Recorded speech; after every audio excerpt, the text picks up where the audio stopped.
Have you ever sent a message to the wrong person, and in that instant felt your heart drop into your stomach, wishing you could turn back time and undo it? Well, imagine that mistake happening not with a friend or stranger, but with your boss, the one person you can't afford to upset. That's exactly where our story begins today. And trust me, you're not going to want to miss a single second of it. Before we dive in, let me ask you something. From where in the world are you watching this story right now? Drop your location in the comments below, because I love seeing how far our family of listeners reaches. And while you're at it, please rate this story from 1 to 10 once it's over. I can't wait to see your thoughts, because your reactions shape the stories we continue to bring here. So, picture this. Emma was a hardworking young woman, mid-20s, smart, ambitious, but like many in her age group, often stretched too thin between late nights, heavy workloads, and her group of friends that kept her sane with constant chatter. It was during one of those group text conversations, the kind where gossip mixed with jokes and honest rants, that she typed out a message about her new boss, a man who was making waves in the company not just for his ruthless efficiency, but for his striking looks and intimidating presence. She typed, "He's hot but so arrogant. Honestly, I can't stand him sometimes." She laughed as she sent it, thinking it was going only to her best friend. But then, like a thunderbolt in a clear sky, she glanced at the top of the chat and realized with horror it hadn't gone to her friend. It had gone straight to him, the boss, her boss, the one man she should never, ever have sent something like that to. Her heart skipped a beat, her hands trembled, and in that split second she felt the ground vanish beneath her feet. The minutes dragged like hours as her phone screen mocked her with a message sent, blue tick marks appearing. He had read it. What came next wasn't what she expected, and it was about to turn her life upside down. Emma's pulse pounded so hard in her ears that she almost couldn't hear the office chatter around her. The fluorescent lights above buzzed faintly. The sound of keyboards clattered like rain on a tin roof. But in her world, everything froze to a single moment. The digital betrayal of her own careless thumbs. She'd sent it. He'd seen it. There was no hiding now. Her boss, Adrian Cole, was the kind of man who commanded a room with nothing more than his posture. Tall, broad-shouldered, perpetually suited in immaculate dark fabrics that fit as though they were cut directly onto him. He was known in the corporate world for two things: making impossible deals happen and making people nervous with his piercing gaze. That gaze now belonged to the man holding his phone in his office just a few steps away. Emma debated everything in her mind in those long, torturous seconds. Should she run? Pretend it never happened? Make up some excuse about autocorrect? Maybe throw her phone into the river and vanish into another country? But before she could form a plan, her screen lit up with a new message. From him. She swallowed, hesitating to open it, but curiosity betrayed her again. The text read simply, "Come my office." Now, her stomach dropped. She stared at the words, half hoping they'd change, half wishing she could disappear into the floor.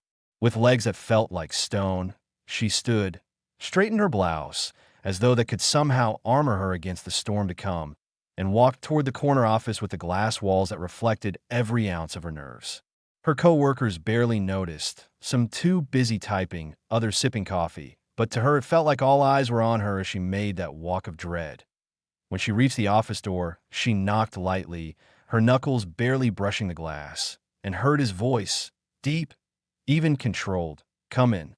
She pushed the door open and stepped inside, the scent of leather and cedarwood greeting her like a reminder that this wasn't just an office. It was his domain. Adrian looked up from behind his sleek desk, phone still in his hand, his expression unreadable. His eyes flicked to her once, sharp and deliberate, and then back to the glowing screen. He let the silence hang, heavy and suffocating, forcing her to stand there, trapped in her own regret. Finally, he spoke, hot and arrogant. His voice was smooth, but there was something dangerous in it, like velvet stretched over steel. Emma's face flamed crimson. Words tangled in her throat as she scrambled to find anything at all that could save her. Sir, I meant it was supposed to be." She stopped, biting her lip. Nothing sounded good enough. She braced for humiliation, for scolding, maybe even the end of her job. Instead, he leaned back in his chair, studying her like she was some fascinating puzzle he wasn't sure he wanted to solve yet. And then, to her complete shock, he smirked. Not a full smile, not kindness, but a smirk that said he'd found amusement in the chaos she had just delivered straight to his desk. Interesting, he said simply. Sit down. Her knees nearly buckled as she sat in the chair opposite him, clutching her hands in her lap.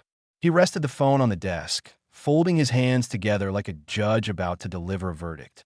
Do you always speak so boldly about your superiors? He asked. Emma's voice cracked as she stammered. No, sir. It was a mistake, I swear. It was meant for a friend, just a joke, nothing more.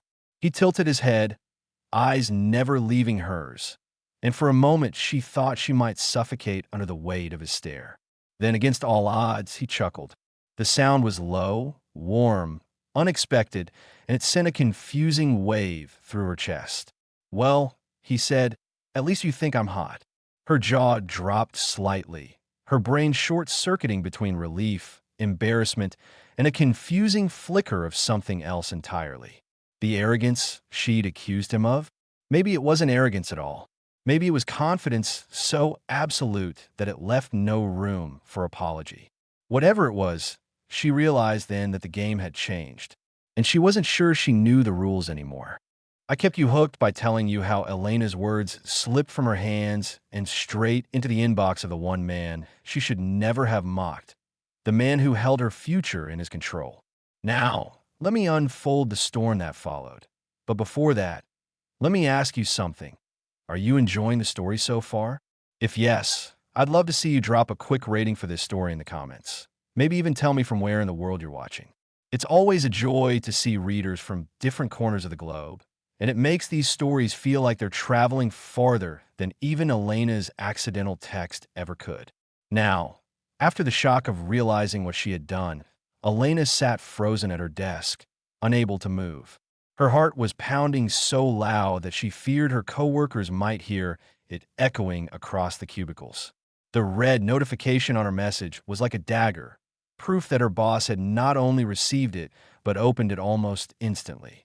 She couldn't erase it, couldn't recall it, couldn't undo her words. That's when her phone buzzed. A new message. It was from him. Just 3 words. See me. Now. Her legs trembled as she stood, every step toward his office feeling like a march to her own execution. When she pushed the heavy glass door open, she found him not furious, not shouting, but leaning back in his chair, one eyebrow raised, a faint smirk curving his lips. His silence was worse than any outburst could have been. He let her stand there, fidgeting, waiting, until finally he asked in a voice so calm it chilled her, hot and arrogant. She opened her mouth to apologize, but her throat was dry, her voice a whisper. Instead of anger, though, his reaction was unexpected. He chuckled, a deep, rich laugh that filled the room. It left her speechless, because instead of firing her or humiliating her, he seemed intrigued, like she had just given him a piece of honesty no one else dared to share. That laugh changed everything, twisting the air between them into something tense, electric, and dangerous. Elena's cheeks flushed, her palms sweaty, and for the first time, she couldn't tell if she was more terrified of losing her job or of what she had just awakened in him. Now, let's take this deeper, because Elena's story wasn't just about an embarrassing mistake. It was about how one reckless moment can spin into something life-changing. But before I move forward, let me pull you into this with me. Where are you watching from right now? Drop your country or city in the comments. It always amazes me how these stories connect us across oceans, mountains, and time zones. And don't forget, rating this story from 1 to 10 lets me know how much you're enjoying the journey. So please do that as well. Now, back to Elena. As she stood frozen in that office, her boss's laughter still echoing in the air, she couldn't make sense of what was happening. This man, notorious for his sharp tongue and impossible standards, wasn't tearing her apart. Instead, he was studying her like she was some unsolvable puzzle he had just discovered. His eyes glinted, not with fury, but with curiosity. You think I'm arrogant? He asked, leaning forward on his desk, his voice low, deliberate. Elena stammered, I didn't mean, but her words dissolved as he cut her off with a raised hand. No, don't backtrack. I want the truth. That was the moment she realized he wasn't just a boss. He was a man used to control, a man who thrived on power, and someone who wasn't going to let her walk away from this unscathed. The longer the silence stretched, the more her skin prickled with heat. She wanted to disappear, but she couldn't move. And then something unexpected happened again. Instead of dismissing her or demanding an apology, he leaned back and said, "You might just be the first employee who's had the guts to say what everyone else thinks but doesn't dare admit." His tone wasn't mocking. It was almost impressed. That left Elena breathless. Her mind spun, was this good or bad? Her mistake had pulled her into a dangerous game, one she hadn't signed up for. From that moment, the air between them shifted. Every time their eyes met, there was a spark, unspoken and undeniable, like something brewing just beneath the surface. And Elena knew she was standing on the edge of something far bigger than an accidental message, something that could either destroy her career or ignite a fire she wasn't prepared to handle. So here's where it all comes crashing together, because the story doesn't end with a single accidental message. It only begins there. And before I take you through this final part, let me ask you again, from where in the world are you watching this? I want to see the map of viewers light up in the comments, because every story feels more alive when it's shared across borders. And while you're at it, give this story your rating. 1 if it barely moved you, 10 if it grabbed you by the heart and wouldn't let go. Now, imagine Elena sitting at her desk the next morning, heart racing with every sound, wondering if she would be fired, mocked, or maybe even promoted in some twisted way. The entire office buzzed with rumors. Whispers traveled fast, because no one ever survived calling their boss arrogant. Yet the strange thing was, instead of cutting her off, instead of freezing her out, her boss, Alexander Cross, started giving her more attention. He called her into meetings, not to berate her, but to ask her opinion. He tested her with tasks meant for senior staff, challenges that pushed her to limits she didn't even know she had. And every time she rose to the occasion, his smirk deepened, like he was proving a point only he could see. That's when Elena realized this wasn't punishment. It was a trial. She had unknowingly sparked something in him, a curiosity that wouldn't fade, a fire that made him look at her differently.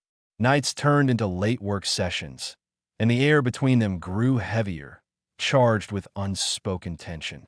The more she tried to keep it professional, the harder it became, because Alexander had a way of breaking through her defenses with just a glance, just a word. And then came a night of the company gala. Elena had been dreading it, certain that everyone would look at her as the girl who insulted the boss. But when she stepped into the glittering ballroom, something happened that silenced every whisper in the room. Alexander crossed the floor, his eyes locked on her, and in front of executives, clients, and staff, he extended his hand and said, "This is Elena, the woman who told me the truth when no one else dared. She's the reason we're standing here stronger tonight." The room froze. Elena's breath caught in her chest. And in that moment, she realized what had started as humiliation had become transformation. The message that was supposed to ruin her had, in a strange twist of fate, opened the door to a destiny she never saw coming. That night, as the music swelled and she found herself at the center of the spotlight, she knew one thing with absolute certainty. Sometimes mistakes aren't accidents. They're the universe's way of rewriting your story.